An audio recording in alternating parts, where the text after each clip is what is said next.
जय श्री कृष्णा, जय श्री राधे। अर्चना के कृष्ण गुणगान चैनल पर आपका स्वागत है। अब मैं आपको श्रीमद् भगवत गीता के 7वें अध्याय का महात्म्य सुना रही हूँ। भगवान शिव कहते हैं, हे पार्वती, अब मैं 7वें अध्याय का महात्म्य बतलाता हूँ, जिसे सुनकर कानों में अमृत राशि भर जाती है। पाटलिपुत्र नाम का एक दुर्गम नगर था, जिसका गोपुर द्वार बहुत ऊंचा था। उस नगर में करण नाम का ब्राह्मण रहता था। उसने वैश्य वृत्ति का आश्रम लेकर बहुत धन कमाया, किंतु ना तो कभी पितरों का तर्पण किया और ना ही देवताओं का पूजन किया। वह धनोपार्जन में तत्पर होकर राजाओं को ही भोज दिया करता था। एक समय की बात है कि उस ब्राह्मण ने अपना चौथा विवाह करने के लिए पुत्रों और बंधुओं के साथ यात्रा की। मार्ग में आधी रात के समय जब वो सो रहा था, तो एक सर्प ने कहीं से आकर उसकी बाह में काट लिया।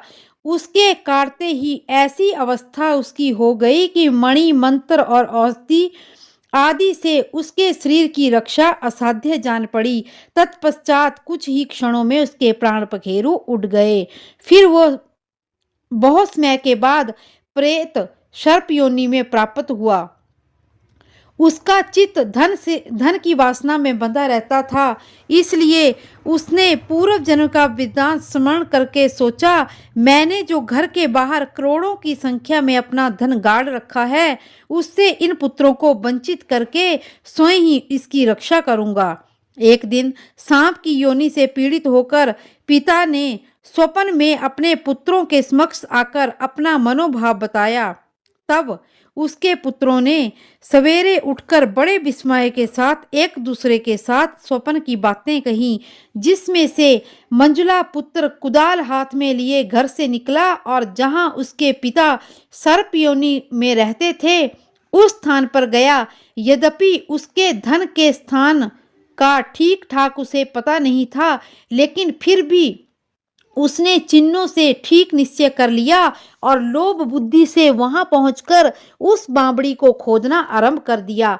तब उस बावड़ी से बड़ा भयानक सांप प्रकट हुआ और बोला, ओ मूढ़, तू कौन है और यहाँ किस लिए आया है और मेरा बिल किस लिए खोद रहा है? ये सारी बातें मेरे सामने बता। पुत्र बोला, मैं आपका ही पुत्र हूँ, मेरा नाम शिव है। मैंने रात्रि में देखे हुए स्वप्न से विस्मित होकर यहाँ का स्वर्ण लेने के कौतूहल से आया हूँ। पुत्र की यह वाणी सुनकर सांप हंसता हुआ उच्च स्वर से इस प्रकार स्पष्ट वचन करके बोला, यदि तू मेरा पुत्र है तो मुझे शीघ्र ही शीघ्र इस बंधन से मुक्त कर। मैंने पूर्व जन्म के गाड़े हुए धन के लिए ही सर्प योनि में मैं प्रकट हुआ हूँ। पुत्र ने कहा, पिताजी, आपकी मुक्ति कैसे होगी, इसका उपाय मुझे बतलाइए, क्योंकि मैं इस रात में सब लोगों को छोड़कर आपके पास आया हूँ। पिता ने कहा, बेटा, गीता जी के अमृतमय 7वें अध्याय को छोड़कर मुझे मुक्त करने में तीर्थ, दान, तप और यज्ञ भी सर्वथा समर्थ नहीं है। केवल गीता जी का 7वां अध्याय ही प्राणियों के जरा, मृत्यु आदि दुख को दूर करने वाला है।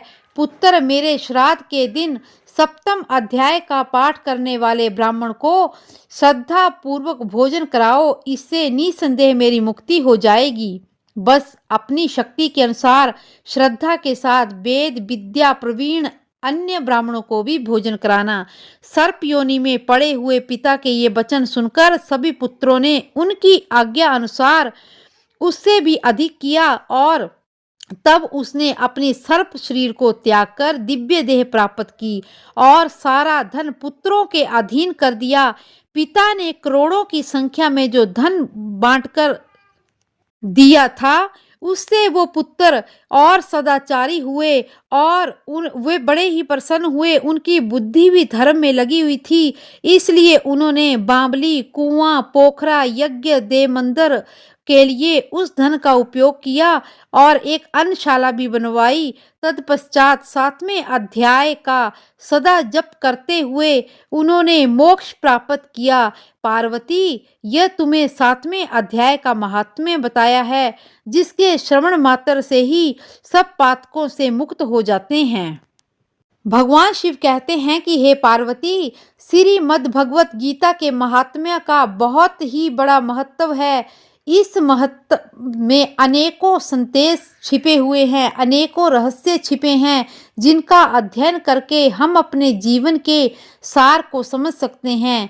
श्रीमद् भगवत गीता स्वयं श्री कृष्ण के मुख से निकले हुए वचन हैं, जो कभी असत्य नहीं हो सकते, और मनुष्य के लिए गीता का महत्व जानना बहुत ही आवश्यक है। यदि कोई गीता के उपदेशों का पालन करे तो वह जीवन के दुखों और चिंताओं से मुक्त हो सकता है, वह इस जीवन के सारे भयों से मुक्त हो सकता है। भगवान शिव कहते हैं कि हे पार्वती, भगवत गीता के 7वें अध्याय का पाठ हमें अपने पितरों की मुक्ति के लिए अवश्य करना चाहिए। इसी तरह के गीता के सारे अध्याय सुनने के लिए मेरे चैनल को लाइक, शेयर और सब्सक्राइब करें, और कमेंट बॉक्स में जय श्री कृष्णा अवश्य लिखें। जय श्री कृष्णा, जय श्री राधे।